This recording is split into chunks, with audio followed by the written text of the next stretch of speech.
Hi guys, welcome back to my channel. Today I'm going to be talking about my ethnic background, where I'm from. I always get mistaken for being something else. So today in my video I'm going to reveal to you where I'm actually from. I'm blinded by your grace, by your grace. I'm blinded by your grace. So I'm Sadie, if you didn't know already, Miss Sadie King, and welcome to the Sadie King Network. I hope you guys will join my YouTube family. Don't forget to subscribe down below and see all the topics that I do discuss on my channel. They range from a lot of things, fashion, beauty, all different topics and all different news. So stay tuned. So as I said, today I'm going to be doing the mixed race tag. This was a trend back in 2017. Today I've updated it a little bit with my little version, and there's actually 10 questions. So let's get ready. Right, what are you mixed with? Okay, so I am mixed with... Why am I laughing? Bloody hell. So I am mixed with, well, my dad is from Ghana and my mum's English. So I'm half Ghanaian and half English. Some people think that I'm Bajan. Bajan? Bacon? Bajan? But yeah, I'm not. Some say I'm Spanish. You're probably thinking, are you alright? Like, you don't look Spanish. But yeah, I'm not Spanish. I'm half Ghanaian. Shout out to my Ghanaian people and my English people. Hey.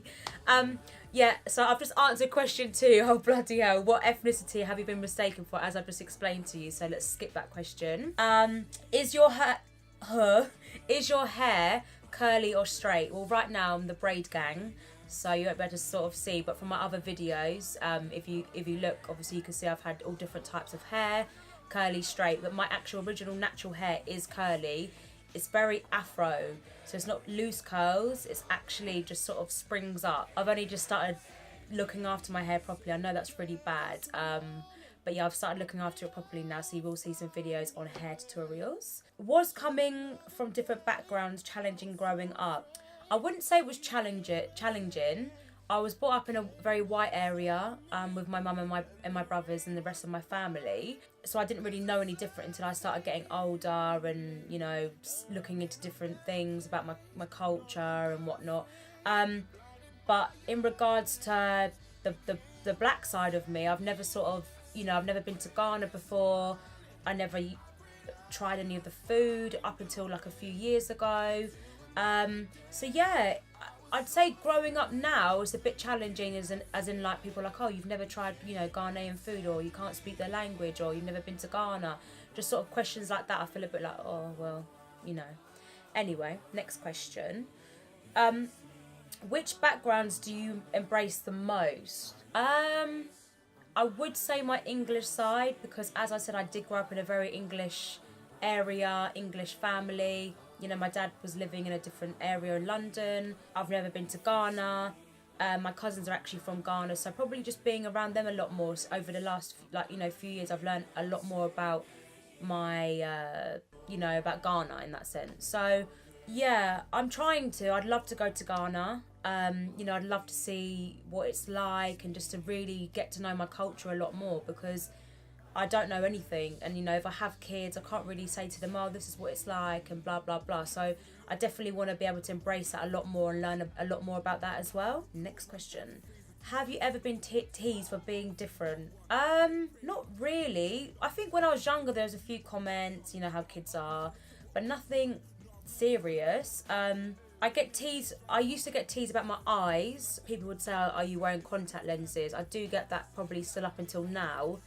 A lot of light-skinned girls have green eyes, white people have green eyes, black people can have green eyes. I don't really understand that, but people do wear contact lenses, so I also understand that side of things. Okay, so next question. Have you ever been ashamed of being multiracial? I wouldn't say that I've ever been ashamed, but where I grew up in a white area and I was around white people, I didn't really have any, you know, like mixed black friends or anything like that, so it was quite different for me. I was probably more into my white side, like with, you know, like with my hair and my nails and even getting tanned.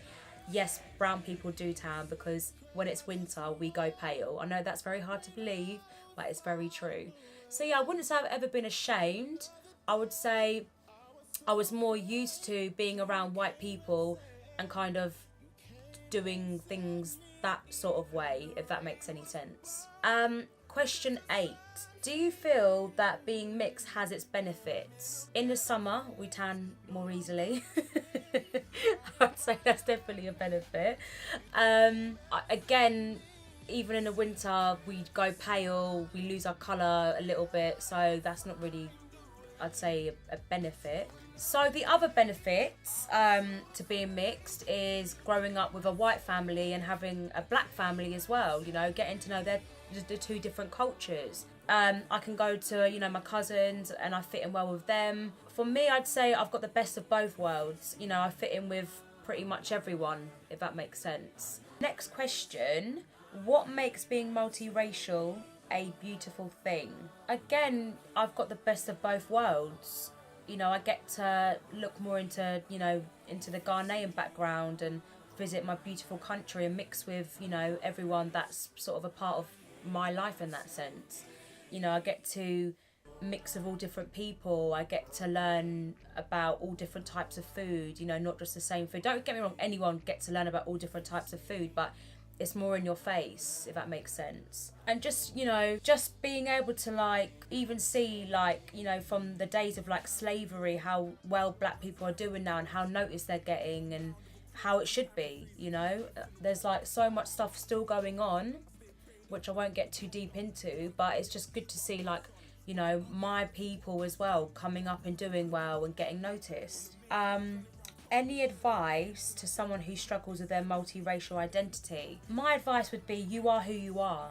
You are born, you know, everyone bleeds the same, everyone's born the same, everyone dies the same. So for me, I would just say, just be you, be true to who you are, because I do remember growing up having, as I said to you, being in a white area with a lot of white people thinking, oh, I should, you know, maybe act this way a little bit more, or even just like going to church with my dad when I was younger, I used to think it was hilarious because I was never around that.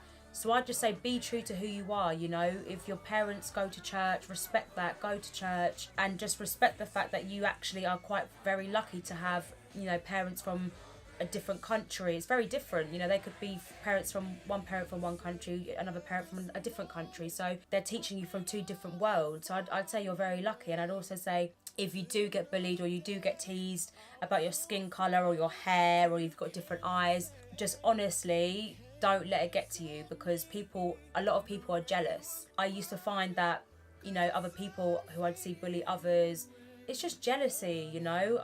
Who wouldn't want to be a nice tanned colour? Do you think, you know, other white people don't go in the sun and tan all the time and get sunbeds and go for spray tans? All of that. A lot of it is jealousy, and people, even still to this day, there's a lot of racist people out there. There's a lot of underground racists, actually. You know, people that would often just joke about things, but you can just sort of tell with people, like, there's something, you know, not right with you, you're actually a bit racist. That's actually the truth. I don't care what anyone says. If you make a lot of jokes about it, then you support racism in a sense. So yeah, I would just definitely say, don't let it get to you. Be who you are, as I've said to you already, and just, you know, embrace it. Embrace your hair.